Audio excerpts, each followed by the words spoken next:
नमस्कार, मेरा नाम है सिद्धार्थ चतुर्वेदी और आप देख रहे हैं loud speaker. Lockdown special series में आज हमारे गेस्ट हैं शिशिर शर्मा जी।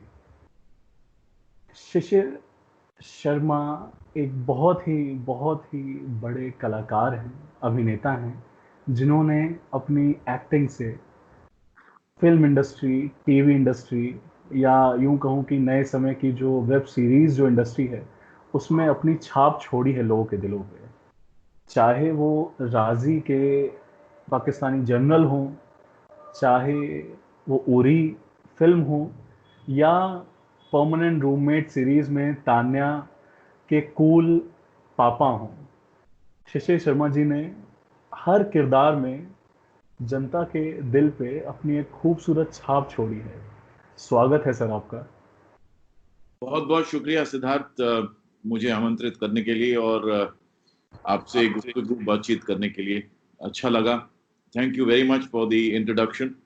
मैं एक कलाकार ज़रूर हूँ, अब स्टार हूँ, सेलिब्रिटी हूँ, बड़ा हूँ, छोटा हूँ, ये मुझे पता नहीं, लेकिन हाँ मैं एक्टर ज़रूर हूँ और कोशिश यही करता हूँ कि जितना भी मैं अपनी तरफ से मनोरंजन करवा सकूं, कर सकूं, लोगों के दिलों में बैठ सकूं, कन्विंसिंगली, क्रेडिबिलिटी जो भी है, मैं एक कॉन्शियस एक्टर हूं और क्योंकि मैं इस दौर से गुजरा हूं, करीब 43 इयर्स, 43 साल हो गए थिएटर करते हुए। 1974 में मैंने थिएटर शुरू किया था पंडित सत्यदेव दुबे जी के साथ, और नसीर भाई भी थे उसमें, रत्ना जी भी थी, नीना कुलकर्णी जी थी, हरीश पटेल, आकाश खुराना थे, उत्कर्ष मजुमदार, सुनील शानबाग, बहुत सारे लोग ऐसे जुड़े हुए थे दुबे जी के साथ, अमरीश पुरी से लेके अमोल पालेकर, और अब हमारी जो जनरेशन है, कुमुद मिश्रा, आशुतोष राणा, सभी लोगों ने कुछ न कुछ काम किया है दुबे जी के साथ। तो मैं एक तो दुबे जी का बहुत ही शुक्रगुजार हूँ कि उन्होंने हमें यहाँ तक पहुँचाया, इस मुकाम तक। और वो ये भी कहते थे कि एक्टर तो ठीक है, लेकिन कभी किसी को एक्टिंग सिखाने की जरूरत मत करना, क्योंकि एक्टिंग सिखाई नहीं जाती, सीखी जरूर जा सकती है। तो ये एक बहुत बड़ी बात उन्होंने कही और लोग इसको समझने में थोड़ा सा वक्त लगता है, क्योंकि दे कैन नॉट डिफरेंशिएट कि ये क्या चीज है। मतलब स्कूल्स तो, एक्टिंग स्कूल्स तो ऐसे खोल देते हैं जैसे मतलब चना जोरगरम बांट रहे हैं, लेकिन क्या उन एक्टिंग स्कूलों में वाकई में एक्टिंग सिखाई जाती है और कैसे सिखाई जाती है? क्योंकि एक्टिंग सिखाई नहीं जा सकती। अगर आप में कुछ गुण है तो मैं आपको वो फाइन ट्यून करवा सकता हूँ, कर सकता हूँ। मैं आपको अगर एक पैसेज दे दूं, आप बोलो कि Siddharth please come here and show me an emotional view of this passage, you will not be able to do it because there is nothing in you that you don't understand how to do that. It's like giving me a tabla, two tablas and saying okay now play the tabla. I cannot, because I have not learnt it. That you can learn, acting you cannot learn. So हाँ, तो मैं अब क्या कहूँ, 40-45 साल हो गए and I am enjoying this phase. जो राजी के बाद जो फेज आया है मेरे जीवन में, I am really loving it because it's given me a new dimension to being an actor. Suddenly lots of work has happened. Web series भी बहुत हो गई हैं, कुछ ऐसी अच्छी अच्छी वेब सीरीज भी आई हैं। एक मेरी हाल ही में एक वेब सीरीज MX प्लेयर पे अपलोड हुई है, रिलीज हुई है, जिसका नाम है गर्लफ्रेंड चोर। हाँ, मैं देखा सर। हाँ। तो वो नाम सुनते ही लोग थोड़ा सा वो हो जाते हैं कि ये क्या चक्कर है, क्या सीरीज है। तो उसमें भी मैंने वही परमानेंट रूममेट्स वाला जो फादर था, वैसे ही कूल डैड है। व्हाट द फोक्स एक सीरीज थी जो डाइस मीडिया ने रिलीज की थी, उसमें भी बहुत ही अलग किस्म का किरदार था। और बार्ड ऑफ ब्लड में एक आई प्लेड द रॉ चीफ। जी sir. So yeah, it's quite a spectrum actually. I'm really blessed that I've been given such a huge spectrum. लोग मुझसे पूछते हैं कि stereotyping नहीं होती है क्या? मैंने कहा देखो स्टीरियोटाइपिंग जब होती है तब जब आप एक ही किरदार को उसी ढंग से करते हैं हर बार।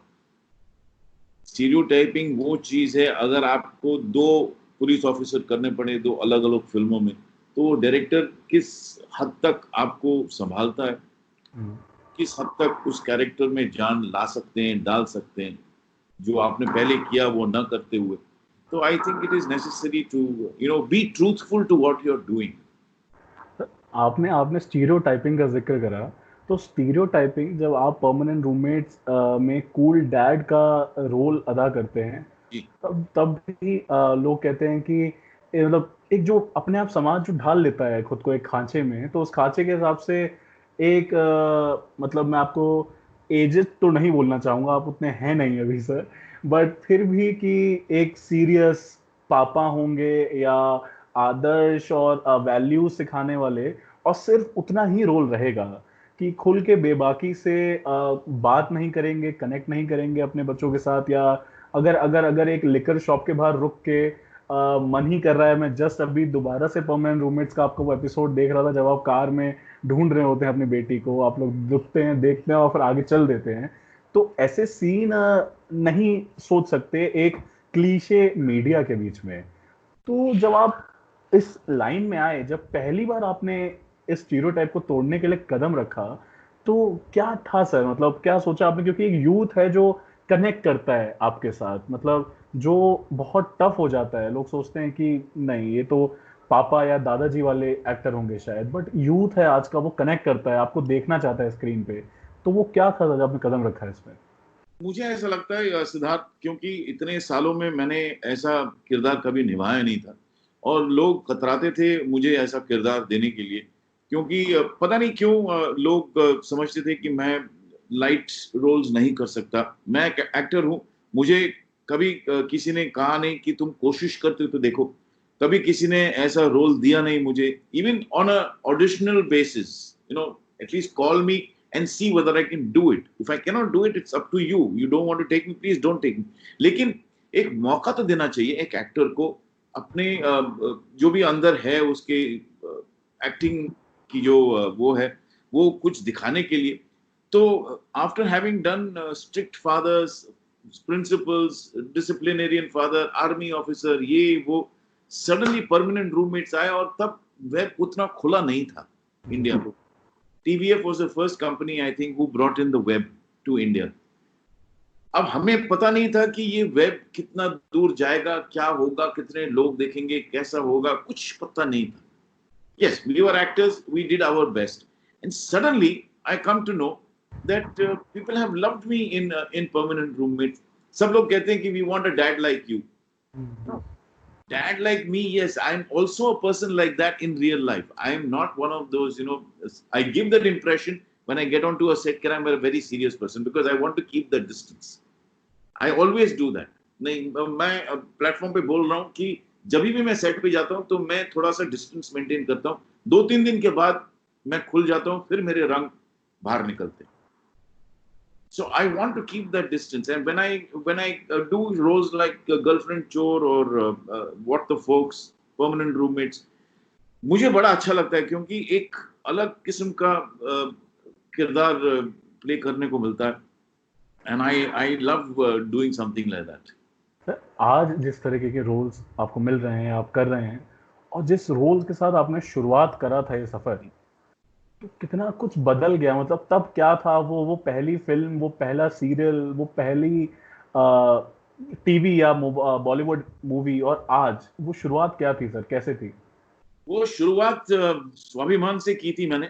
मेरा पहला शो था स्वाभिमान, जो आज भी लोग उसका जिक्र करते हैं और लोग मुझे केडी सक्सेना के नाम से भी जानते हैं, बुलाते भी हैं कभी कभी, क्योंकि शायद बहुत लोगों को मेरा नाम पता नहीं है, क्योंकि क्रेडिट टाइटल्स में एक्टरों का नाम नहीं आता है, वो लेंथ की वजह से, how it is in television. तो लोग केडी सक्सेना के नाम से मुझे जानते थे, अभी भी बुलाते हैं। मैं रास्ते पे चलता चलता जाता हूँ तो किसी ने आवाज दी, केडी साहब कैसे हैं? अब मुझे पता नहीं वो मुझे बुला रहे हैं कि कोई और केडी है वहां। तो मैं मुड़ के देखता हूँ तो कहता हाँ आप ही तो हैं। तो मेरी शुरुआत एक्चुअली हम एक प्ले रिहर्स कर रहे थे, तो उसमें एक जो राइटर थे स्वाभिमान के विनोद रंगनाथ, वो शोभा डे के साथ स्वाभिमान लिख रहे थे। तो उन्होंने कहा कि शिशिर एक 25 एपिसोड का रोल है, नेगेटिव है, तू जाएगा, मिल ले उनसे। मैं कहा जरूर जाऊंगा, क्यों नहीं जाऊंगा। गया मैं। उन्होंने कहा कि कल दूसरे दिन आ जाइए। तो मुझे और मनोज को एक पूरा दिन फिल्म सिटी में बिठाकर एक ही रूम में एक ही सीन के लिए बुलाया गया था। शाम को भट्ट साहब आए, और क्योंकि एक ही सीन था और नए एक्टर्स थे, तो उन्होंने कहा कि मैं सीन करूंगा। अब हमें ये पता नहीं था कि 3 कैमरा सेटअप क्या होता है, एक कैमरा यहाँ, एक कैमरा वहाँ, एक कैमरा वहाँ। अब ओके ठीक है, हमने एक्टर हैं तो हमने अपने तरीके से परफॉर्म कर दिया। तो उन्होंने कहा कि आप जाइए, हम आपको रात को इत्तला कर देंगे कि आप कल सुबह आएंगे कि नहीं आएंगे। ठीक, फोन आ गया कि आप आ जाइए। वहां से हमारी शुरुआत। स्वाभिमान एक ऐसी पॉइंट थी हमारी जिंदगी में। बहुत सारे एक्टर स्वाभिमान से निकले हैं, रोहित रॉय से लेके आशुतोष राणा, कुमुद मिश्रा, हर्ष छाया, में मनोज, बहुत सारे ऐसे लोग एक्टर्स निकले हैं। It was a 9 to 5, 9 to 6 job for us. There was nothing beyond 6 o'clock, जैसे आज करते हैं कि यहाँ 2 बजे तक भी शूट कर लेते हैं लोग। नहीं सर, प्लीज सर को टेलीकास्ट है, ये है वो करके वो शूट कर लेते हैं। But that was a 9 to 6 job. हमको स्क्रिप्ट्स एक दिन पहले मिल जाया करती थी, जो आज अगर आप स्क्रिप्ट पूछो भी तो बोलेंगे सर अभी तो कल सुबह हम लिखेंगे उसको। स्क्रिप्ट क्या, अभी तो हमें पता भी नहीं है कि कहाँ कौन सा ट्रैक है, कौन कैरेक्टर है, कहाँ जा रहा है, कैसे कर रहा है। तो बहुत सारे परिवर्तन आ गए टेलीविजन में। एकता कपूर ने एक दौर शुरू किया, वो चला, बहुत चला। मैंने 2 सीरियल्स किए एकता कपूर के साथ। कन्यादान मेरा पहला शो था एकता के साथ, जहां से के फैक्टर शुरू हुआ एक्चुअली उसका, जो उसने के लगाना शुरू कर दिया हर सीरियल, हर शो के पहले, हर सीरियल के नाम के पहले। It was a beautiful show. Kiran Kher के साथ मैंने वो किया, सुधांशु पांडे थे, जयती भाटिया थी, पूनम नरूला थी, हुसैन जो आज एक कमाल का कलाकार है, उसके साथ फिर मैंने कुमकुम में भी काम किया। तो वो एक दौर था। अब एक दौर वो कुछ बहुत ही अलग है। यहाँ लोग मुझे लगता है ज्यादा सीरियस नहीं है, पैसे कमाने के चक्कर में जैसे सेट पे आते हैं उनका मीटर शुरू हो जाता है। वो दैट इज दैट उनके at the back of the mind कि हाँ चलो आज कुछ तो मिलेगा। ये नहीं सोचते कि आगे रोल में क्या है, कैसे करेंगे, डिस्कशन नहीं होता है, लाइंस याद करके नहीं आते हैं लोग। तो थोड़ी सी दिक्कतें हैं। लेकिन फिल्म मेरी पहली फिल्म थी सत्या, राम गोपाल वर्मा के साथ एक ही सीन था। उसकी कुछ कहानी बताइए सर, मतलब सत्या में कैसे कैसे पहुंच गए? मैं खाना खा के, मेरी ड्रिंक हो गई थी, खाना खा के मैं सोने जा रहा था, कुछ करीब 10 बजे अनुराग कश्यप का फोन आता है कि Shishir please come. I said are you mad, you know what the time is, 10 o'clock man, I am going to sleep. नहीं तू अब भी आ। एक डायरेक्टर है राम गोपाल वर्मा, वो एक फिल्म कर रहे हैं सत्या। इसे क्या छोड़ना यार, कल मिलते हैं ना। नहीं तू अब भी आ। तो मैं चला गया उनसे मिलने, और फिर उन्होंने कहा कि कल आ जाइए शूटिंग के लिए। मैंने कहा ठीक है, आ जाता हूँ।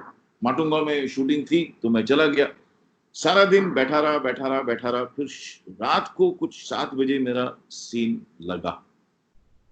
लगने के बाद, छोटा सा सीन था लेकिन लोग अभी भी उसके बात करते हैं, उसके बारे में चर्चा होती है। मनोज भी था वहाँ, तो मैंने मनोज से कहा ठीक था सर, क्या कमाल का था यार, क्या ठीक था, मतलब पागल है क्या तू। चला गया मैं। उसके बाद मैंने रामू के साथ 3 फिल्में की। सरकार राज भी की, साहब के साथ थी, अभिषेक भी थे उसमें, ऐश्वर्या जी भी थी। And we shot that film in Hyderabad. फिर मैंने एक फिल्म की डार्लिंग, वो उसमें भी एक किरदार था। एक फिल्म थी कंपनी, जिसमें मैं करने वाला था, लेकिन ऐसे कुछ हादसे हो गए जिसकी वजह से मैं नहीं कर पाया वो फिल्म। लेकिन ऐसा सिलसिला हुआ, और फिर रामू के साथ अच्छा वक्त गुजरा। और फिर एक और नया दौर आया जहां मेघना गुलजार ने तलवार शुरू की। 4 साढ़े 4 साल के बाद वो फिल्में करने लगी, तो उनकी पहली फिल्म जो सबैटिकल के बाद आई वो थी तलवार। सुबह 7 बजे 7:30 बजे करीब फोन आ गया मुझे कि प्लीज अभी आ जाइए, 9:30 10 बजे तक आ जाइए, मेघना जी आपसे मिलना चाहती हैं। चला गया, तो उन्होंने कहा कि परफेक्ट है, तो कुछ फोटोग्राफ ली, हेयर स्टाइल कुछ किया, जो ठीक है, ये डेट्स हैं, ये स्क्रिप्ट है, आ जाइए आप। चला गया। That I think was the turning point in my life in terms of being a serious actor, in terms of people understanding how I act, what is my capabilities, what is my capacity to act. I thought that was a turning point in my life, and I thank Meghna Gulzar for giving me that opportunity, and of course working with Irfan Khan, working with all the other actors uh, in that film. It was a fantastic film. I still feel that Talwar is probably one of the best films made in India. You crafted. It was a very difficult subject to do, very sensitive subject. It was a high-profile case. That can go this way or that way. People will like it, not like it, don't want to see it. There still बहुत सारे ऐसे लोग हैं जो कहते हैं कि नहीं, हम तलवार नहीं देखना चाहते हैं. We don't want to revisit that whole episode. ठीक है, I mean, it's completely up to you. Nobody's forcing you. But as a good film, I think one must watch it. उसके बाद मैरी कॉम, फिर दंगल, दंगल के बाद राजी। राजी की भी एक अच्छी कहानी है। तलवार के बाद मैं मेघना जी को हर 2 दिन 3 दिन के बाद एक मैसेज भेजता था कि प्लीज अगर कुछ भी हो तो मुझे उस फिल्म में काम करना है आपके साथ, एक और फिल्म करनी है, एक और फिल्म करनी है। I think she must have got fed up.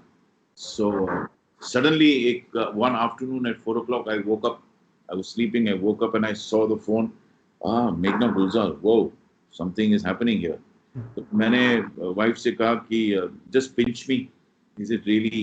Am I sleeping or am I actually reading the phone?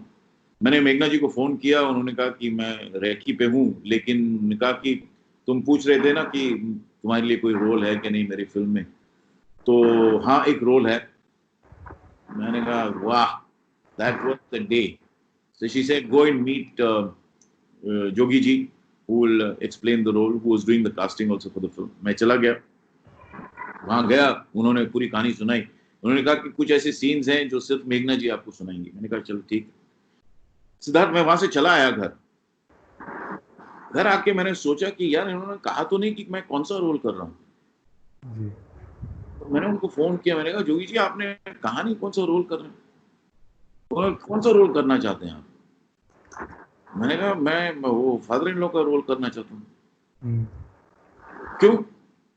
मैंने कहा वो अच्छा लेयर्ड रोल है, मैं कोशिश करूंगा कि वो जितना मेघना जी चाहती हैं मैं कुछ हद तक पहुंचूंगा।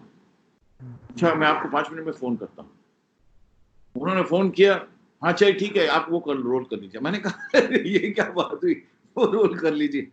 It was all pre decided that I was going to do Brigadier Sayyid in Razi, and Rajit was going to play his father. There were only those 2 roles of the older men. Baki to some young roles there. That changed my complete, took a 360 degrees, 180 degrees turn completely. And I'm thankful to Meghna ji for really trusting in me and giving me that role of Brigadier Sayyid.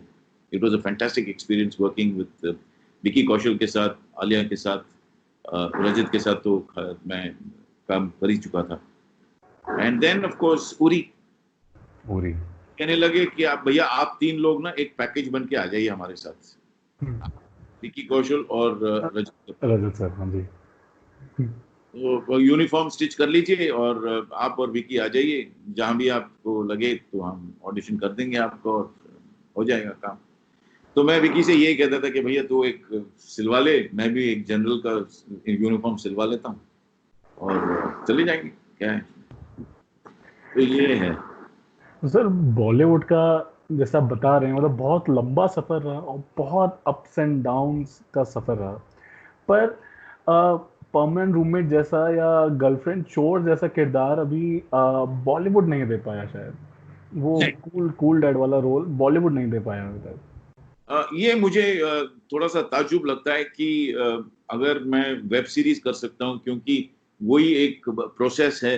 चाहे आप web series shoot करें, चाहे आप घर में एक video shoot करें, मेहनत उतनी ही लगती है। वो यहाँ सिर्फ एक मोबाइल फोन है, वहाँ बड़ा सा कैमरा है और कुछ नहीं है। तो मुझे थोड़ा सा ताज्जुब लगता है कि लोग अभी तक ये क्यों नहीं पहचान पाए कि मैं ऐसा कुछ कर सकता हूँ। और जब मौका आएगा तब मैं छोड़ूंगा नहीं। Definitely I will hang on to it and I will do it. कुछ ऐसे रोल सर जो आपके मन में हो कि आप चाहते हो, जैसे आपके मन में हो कि अब जो रोल आ रहा है सामने से शायद ये वाला रोल ऐसा होना चाहिए, कुछ रोल जो आपका मन हो बहुत ज्यादा करने का। मेरा मन तो, आप पता नहीं, आपने नसीर भाई की एक फिल्म देखी होगी, स्पर्श। मैं देखी नहीं सर, मैं जरूर देखूंगा। जहां नसीर भाई और ओमपुरी जी ब्लाइंड प्ले करते हैं। मैंने आज तक एक वो किरदार नहीं निभाया ब्लाइंड वाला। तो मैं वो किरदार निभाना चाहता हूँ as a blind man, and without without glasses. अगर स्टिक देते हैं तो स्टिक, वरना बिना स्टिक के भी कर सकते हैं, लेकिन स्टिक देंगे तो अच्छा रहेगा। तो I want to do that kind of. मैंने एक प्ले किया था जिसका नाम था टैक्स फ्री। अजय फंसलकर ने एक प्ले लिखा था, महाराष्ट्र के पूना के लेखक हैं। तो उन्होंने एक प्ले लिखा था टैक्स फ्री, जहां this is four character play which is about blind man's club. तो उस क्लब में क्या क्या होता है, किस किस की खींचते हैं, कैसे खींचते हैं। तो वो, and all the four of us were blind, so we didn't have glasses, we didn't have, there was only one stick. One person had a stick, that's all. So that was a fantastic experience playing a blind. It was very difficult because you're looking at the audience, they're looking at you, but you cannot see them. So that became a great challenge, क्योंकि theatre में अगर ऐसा कोई, क्यों lights तो आती हैं, तो लाइट्स वैसे ही आपको ब्लाइंड कर देती हैं। जी। So you know that you're looking at the person, but you still know that you're not, that person is not there for you. They know that you're looking at him. So वो एक चीज मुझे बहुत interesting और intriguing लगती है कि blind man कैसे प्ले किया जाए। If I am not wrong, आपने टीवी वेब सीरीज से ज्यादा समय आपने थिएटर को दिया है क्या अपनी जिंदगी में? जी, मैंने थिएटर 1974 में शुरू किया था, आज भी करता हूँ। 43 इयर्स हो गए। एक प्ले है सिद्धूज ऑफ अपर जुहू, जो रजत कपूर और शहनाज पटेल के साथ हम करते हैं। और हमारा एक खुद का थिएटर ग्रुप है, 1985 में हमने शुरू किया था अर्पणा नाम से। वो अभी भी जीवित है, अभी भी प्लेज हम करते हैं। सुनील शानबाग मेरे बहुत ही खास मित्र हैं, पले बड़े हैं हम बचपन से। हमने थिएटर भी एक साथ ही शुरू किया था 1974 में। और मैं बहुत ही करीब हूँ सुनील के, वो भी मेरे बहुत करीब है। तो हमने एक थिएटर ग्रुप शुरू किया था, हम प्लेस अभी भी करते हैं। अब क्योंकि लॉकडाउन है तो सब थिएटर्स बंद हैं, लेकिन बाहर हमने बहुत शोज किए, पृथ्वी में बहुत शोज किए। लॉकडाउन के कारण मतलब आपके भी प्रोजेक्ट्स चल रहे होंगे काफी जो रुके होंगे लॉकडाउन के कारण, कोई कोई आने वाली फिल्म कोई हाल फिलहाल में सर? फिल्म नहीं है, एक वेब सीरीज है जो जेमप्लेक्स एक प्लेटफॉर्म है। 52 कंट्रीज में जेमप्लेक्स का प्रेजेंस है और it's a pretty big platform. तो हमने एक सीरीज की थी द घोस्ट थीसिस। तो वो डबिंग करने वाला था 19 मार्च को कि ये सब शुरू हो गया, तो मैं वो डबिंग नहीं कर पाया। फिर एक वेब सीरीज है सिटी ऑफ ड्रीम्स, जो नागेश कुकनूर जी ने की थी। फर्स्ट सीजन उसमें भी था, सेकंड सीजन हमने शुरू, और ऑलमोस्ट मेरा काम खत्म हो गया। एक ही दिन का काम है, वो भी 19 मार्च को ही होने वाला था, वो भी नहीं हो पाया। तो एक फिल्म है जो हम केरला में शूट कर रहे थे, सचिन कुंडालकर एक डायरेक्टर हैं, लेखक हैं, महाराष्ट्र, बहुत कमाल की स्क्रिप्ट लिखी है उन्होंने। वो केरला में हम शूट कर रहे थे, एक हफ्ता शूट किया, केरला में वायरस शुरू हो गया, हम वहां से निकल पड़े। एक फिल्म मैं लखनऊ में करने वाला हूँ, मई मई नहीं, अप्रैल 7 को जाने वाला था, लेकिन ऑब्वियसली उस वायरस के कारण नहीं जा पाया। एक इंटरनेशनल फिल्म थी, वो लोग चले गए जहां हम शूट करने वाले थे, सब चले गए वापस।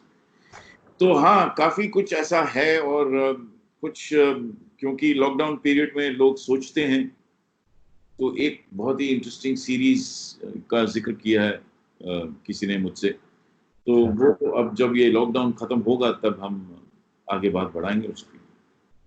जैसे कि सर आपने लॉकडाउन का जिक्र करा और क्या क्या सिर्फ लॉकडाउन आपकी पर्सनल लाइफ पे ही बदलाव ले आया, तो अगर हम इस मीडिया इंडस्ट्री की बात करें जो अपने आप में 24 घंटे चलने वाली इंडस्ट्री है, जो बहुत बड़ा योगदान देती है इकोनॉमी को भी देश की या कहूँ दुनिया की, वो भी थम सी गई है। और वो थमी है तो बहुत सारे ऐसे लोग हैं जो शायद ऑन ऑन पेपर भी नहीं होते या जो पीछे की तरफ होते हैं पर्दे के। मुझे लगता है कि उनके ऊपर बहुत बड़ा असर पड़ा है, तो उस पे क्या कहना चाहेंगे सर आप? बहुत बहुत बड़ा असर ये फिल्म इंडस्ट्री, मतलब लोग अब पता नहीं ये कब खत्म होगा और कब लोग वापस काम पे आएंगे, क्योंकि जब तक जो स्पॉट बॉयज हैं या जो लाइटमैन हैं या जो कैमरा असिस्टेंट्स हैं या जो खाना लेके आते हैं हमारे लिए, जब तक वो वापस काम पे नहीं आएंगे तब तक ये इंडस्ट्री नहीं शुरू होने की है, क्योंकि उनके बिना हम नहीं काम कर सकते और हमारे बिना वो नहीं काम कर सकते। वो एक बहुत अजीब किस्म का एक कैच-22 सिचुएशन पैदा हो गया।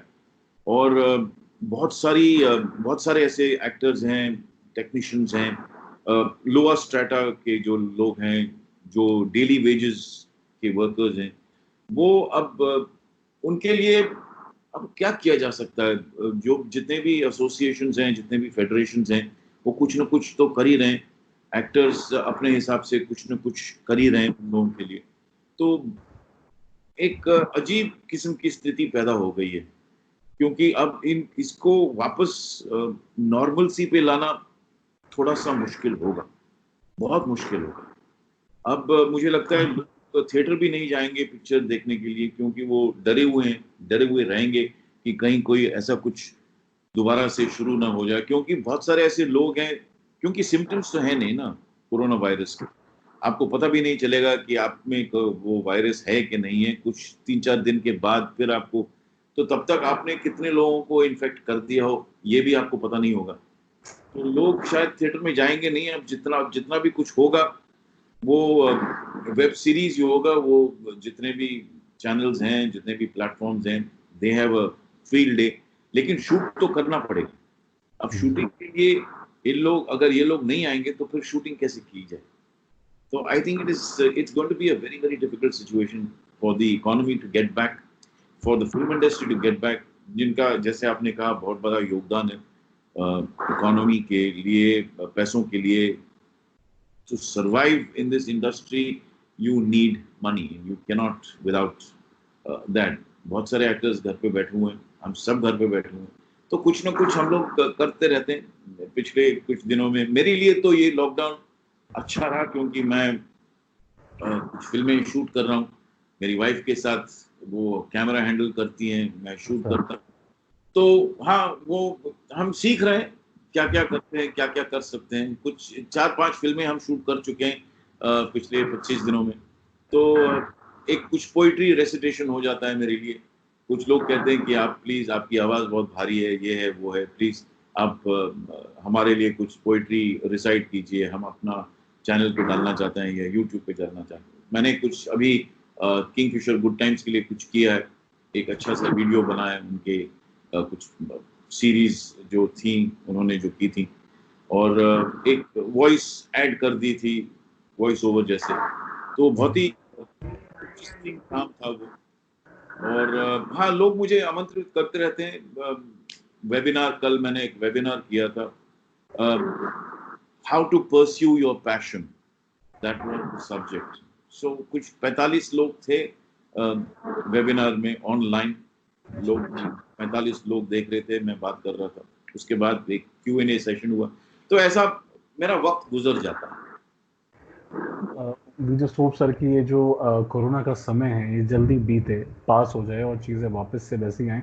बट जैसे भी आपने बताया कि आप फ़िल्में शूट कर रहे हैं खुद ही अपनी वाइफ़ के साथ। उसके अलावा सर कैसा लॉकडाउन फ़ेज़ कैसे, मतलब फ़िल्में शूट करने के अलावा कैसे बिता रहे हैं आप? मेरे घर में एक मेरी प्यारी सी ग्रैंड डॉटर है जो 9 इयर्स की है, 9 साल की है।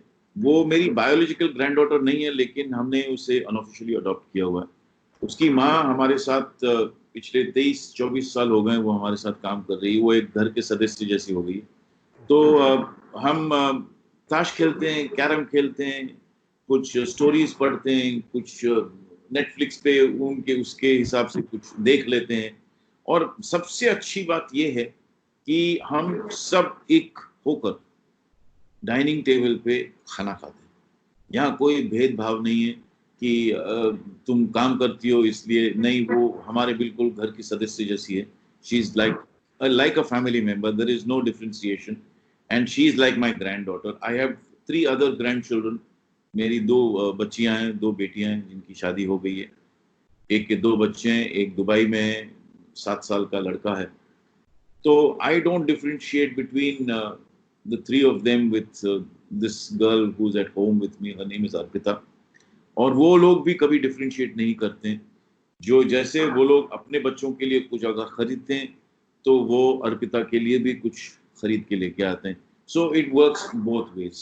तो हम बहुत खुश हैं कि अर्पिता हमारे साथ है, इस घर में पैदा हुई है। उसकी माँ अंजना हमारे साथ पिछले 24 साल से है, बंगाली है। जब आई थी वो 24 साल पहले तो उसको एक शब्द नहीं आता था सिवाय बंगाली के। तो किचन में साइन लैंग्वेज से हम काम किया करते थे। तो धीरे धीरे वो अब हिंदी भी सीख गई है, मराठी भी आती है उसको, गुजराती भी समझ लेती है, बंगाली तो आती है खैर, और थोड़ा बहुत इंग्लिश भी समझ लेती है। तो मुझे लगता है कि मेरे हिसाब से एक बहुत बड़ा योगदान हमारी तरफ से हुआ है उसके लिए और उसकी बेटी के लिए, बच्ची के लिए, जो हमारी बहुत ही खूबसूरत सी ग्रैंड डॉटर है। अच्छा लगा सर सुन के, क्योंकि ज़िंदगी में कई बार सिर्फ खून के रिश्ते ही सब कुछ नहीं जी, होते। जैसे-जैसे हम आगे बढ़ते हैं, दिल के रिश्ते भी जो हमारे साथ जुड़ते चले जाते हैं। और मैं देख रहा हूँ सर आधा घंटा के ऊपर हो गया था, मतलब थैंक यू सो मच इतना समय देने के लिए सर। और थैंक इंटरव्यू को आखिरी चरण में लेते हुए जाते हैं, और मैं आपसे पूछना चाहूँगा सर, जो हमारे व्यूअर्स हैं, जो दर्शक हैं, उनके लिए आपका कुछ सजेशन, आपकी कुछ फेवरेट बुक्स हों, कुछ मूवीज़ हों, सीरीज़ हों, क्योंकि समय अभी है लोगों के पास, जी। बहुत सारा ही है। तो कैसे वो अपना लॉकडाउन बिताएँ? कुछ आपकी फेवरेट, कुछ दिल के करीब कुछ किताबें, कुछ मूवी, कुछ सीरीज़? मैं मैं इतना ही कहूँगा सिद्धार्थ, एक तो मैं कहना चाहूँगा कि मैं किताबें बहुत कम पढ़ता हूँ। शुरुआत से मुझे किताबें पढ़ने की आदत नहीं है, लेकिन मैं इतना ज़रूर कहूँगा कि प्लीज़ जो भी आप करना चाहेंगे घर पे कीजिए, बाहर जाने की कोशिश मत कीजिए। ये लॉकडाउन पीरियड है, ये हॉलिडे पीरियड नहीं है। दोस्तों के साथ आप लॉकडाउन के बाद जितना समय आप चाहेंगे आप बिता सकते हैं। लेकिन अगर पॉजिटिविटी लानी है तो प्लीज जो भी आप पोस्ट करेंगे, फेसबुक पे पोस्ट करेंगे या जो भी सोशल प्लेटफॉर्म पे पोस्ट करेंगे, वो बंद कर दीजिए, क्योंकि अब इतना अंदर घुस गया है।